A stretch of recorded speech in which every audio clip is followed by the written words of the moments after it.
Alors il y a 4 éléments qui sont indispensables si vous voulez taper un driver plus loin. Le premier, c'est que vous avez besoin du levier dans le backswing. Le deuxième, c'est que vous avez besoin de ramener cette tête de club le plus square possible en sachant qu'on veut une face forte tout au long du swing, on va en parler. Le troisième élément, c'est qu'on a besoin de créer de la vitesse. Et le quatrième élément, c'est qu'on a besoin de créer du release. Ces 4 choses-là dont on a absolument besoin pour créer plus de distance et plus de précision, on va les régler avec le grip. Alors le grip, attention, peut-être que vous avez déjà entendu parler par le passé, mais on va l'expliquer à travers une façon très simple, juste en parlant un petit peu de comment on va positionner la main gauche spécifiquement plus pour vous si vous êtes un joueur senior, les choses qu'il faut absolument éviter à tout prix et une façon, un exercice très simple que vous allez pouvoir faire de la maison pour vérifier qu'à chaque fois vous positionnez votre main gauche correctement sur le club. Alors papa, pourquoi est-ce que justement on parle de cette main gauche quand on parle du grip, à quel point elle est importante, même si évidemment les deux mains sont importantes, mais parle-nous d'abord toi, en tant que joueur senior et coach des joueurs seniors, quelles sont les problématiques que tu constates en fait avec un mauvais grip? En général, quand on parle de mauvais grip, on parle de plusieurs choses, mais on parle particulièrement de la main gauche. Cette tendance à avoir la main gauche trop ouverte, c'est-à-dire trop vers le ciel.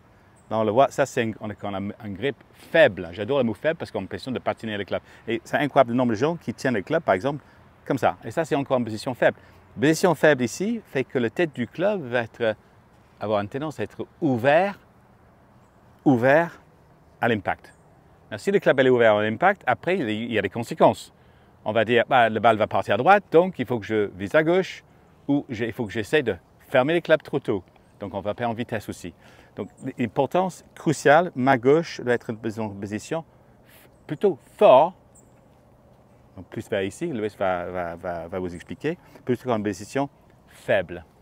Et en fait, c'est non seulement lié à une phase de club qui va être plutôt faible, encore une fois, quand on a une main gauche faible, dites-vous toujours main gauche faible, phase de club faible. Et donc phase de club faible, déjà d'une façon logique, quand on entend faible, on ne se dit pas qu'on va taper un coup puissant. Ouais. Et en fait, l'idée c'est que lorsqu'on rentre dans la catégorie senior, dans les 3 catégories seniors, il est vraiment important de ne pas passer à côté de 1 mètre. D'accord, on ne peut pas se permettre. Lorsqu'on a une mise en jeu, vous pouvez rapidement gagner en régularité, en précision et puis baisser vos cartes de score si vous arrivez à optimiser la distance que vous avez déjà en vous, mais que vous n'exploitez pas. C'est toujours en fait ce que je dis à chaque fois que j'ai l'occasion de faire gagner des mètres précieux à mes élèves et à nos élèves, c'est qu'on dit, en fait, allez oui, j'ai gagné. Non, tu n'as pas gagné. C'est pas de la distance que tout d'un coup qui part comme ça, qui arrive de façon magique.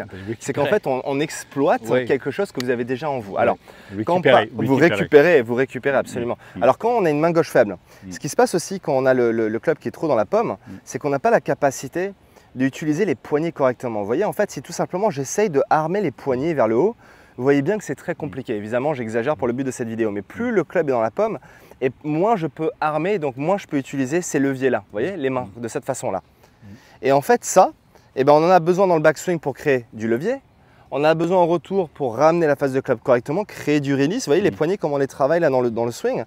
Et en fait, vous allez tout simplement constater que lorsqu'on a le club plus dans les doigts, je vais exagérer, je vais aller dans le sens inverse, plus dans les doigts ici, après on trouvera le bon équilibre. Mais dès que j'ai le club plus dans les doigts, ici, maintenant, vous allez voir que c'est beaucoup plus facile. Moi, j'ai appelé ça dans le swing, pour moi, il y a quelques magic moves. Il y a quelque chose qu'on fait qui crée un peu le magique. Et pour moi, la main gauche, c'est ça. Si on fait juste un peu plus la main gauche, vers la droite, on crée un magic move. On va créer plus de puissance. Si je joue avec les élèves, par exemple, qui sont en tendance à slicer la balle, en général, je peux commencer juste par ça et ça corrige le size. Ouais, c'est dingue. Alors, comment on va faire maintenant? Parce que l'idée, c'est pas non plus d'exagérer, de l'avoir complètement dans ce sens-là, parce que ça m'est aussi arrivé de voir des golfeurs qui sont comme ça, parce qu'ils ont entendu qu'il fallait avoir un grip de gauche, main forte, et donc du coup, ils sont comme ça devant la balle. Bon, évidemment, on exagère. Ouais, quoique, j'allais dire, on exagère. Ça m'est arrivé, ça m'est arrivé de voir cette caricature quand même.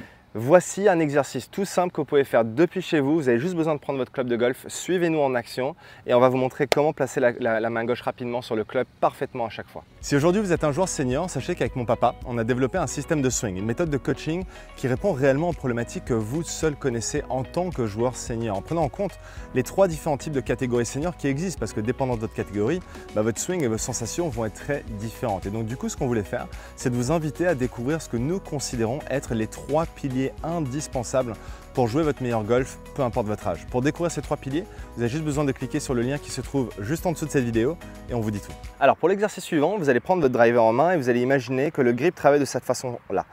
La façon suivante. Au-dessus du club, on a la partie nord du club. En dessous, on a le sud. Sur le côté est, côté gauche, et côté droit, on a l'ouest. Okay, donc du coup, quand je positionne ma main gauche sur le club, en fait, ce que je vais faire, c'est que je vais utiliser la base de mes phalanges, ici, donc de mes doigts, pardon, juste ici pour positionner ma main gauche sur le côté est du club, donc la partie gauche du club, ici, juste là.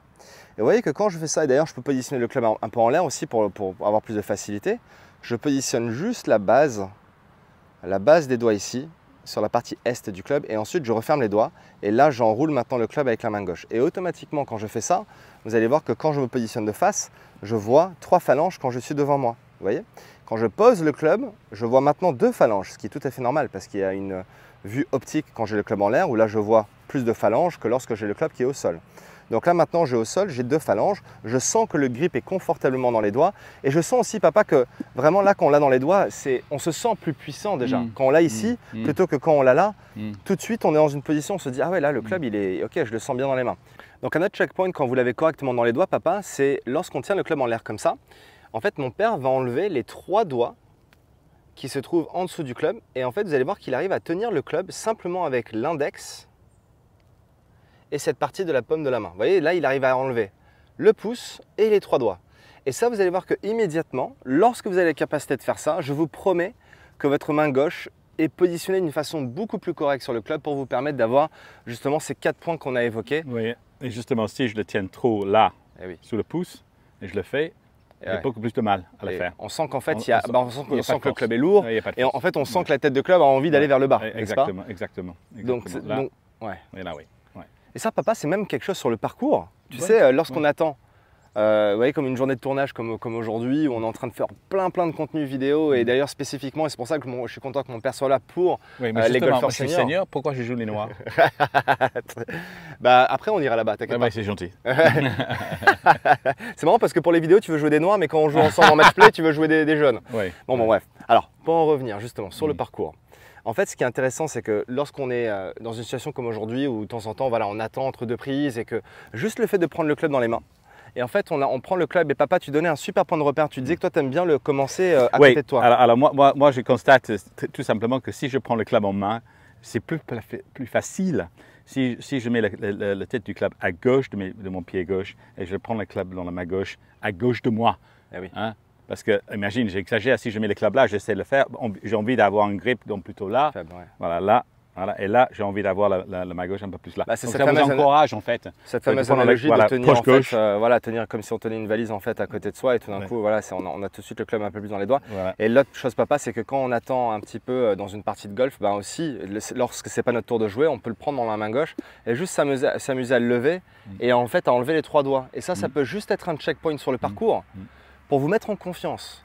Parce qu'il n'y a rien de mieux sur le parcours d'être serein devant la balle quand on se dit bah, je sais que le club il est parfaitement positionné dans les mains. Et il n'y a rien de pire que d'être devant la balle et de ne pas être serein et à se dire est-ce que mon grip est correct ou pas. Je pense que quand on est devant la balle et qu'on commence à se poser ces questions-là, c'est qu'on n'est plus du tout dans le jeu. On est trop dans la partie analytique du swing et ça on l'évoque dans nos formations qu'on effectue où on parle du fait qu'on joue au golf et pas au swing. Et donc il y a un moment pour tout. Mais ce qui est intéressant c'est que lorsqu'on regarde nos amis jouer, bah, c'est à ce moment-là ou peut-être que juste avant même de jouer, voilà, on est là, on est en train de regarder à droite à gauche et puis on peut simplement prendre le club un peu plus dans les doigts, le sentir ici, faire le checkpoint avec le club qui va sur la partie gauche du club, donc la partie est, et là, juste de lever le club, hop, je check, ah ouais, là c'est bon, là je suis bien. Là j'enlève les 3 doigts, j'ai le pouce qui est décollé et là le club il est extrêmement léger dans les mains, il est parfaitement placé et quand la technique de la main est bien positionnée, le club je le sens quasiment pas, vous voyez. Alors que quand je le positionne plus dans la pomme en haut, bah là tout de suite, là le poids de la tête de club l'amène vers le bas. Papa, quelque chose à rajouter sur le grip? Non, absolument pas. Bah, tout ça, tout simplement, vous permet d'amener les clubs beaucoup plus square, beaucoup plus facilement, et même un tout petit peu plus fermé pour créer ce draw qu'on souhaite tous. J'espère que cette vidéo vous a plu et n'oubliez pas notre invitation à découvrir ce que nous considérons être les 3 piliers incontournables pour jouer votre meilleur golf, peu importe votre âge. Pour découvrir les 3 piliers, vous avez juste besoin de cliquer sur le lien qui se trouve juste en dessous de cette vidéo.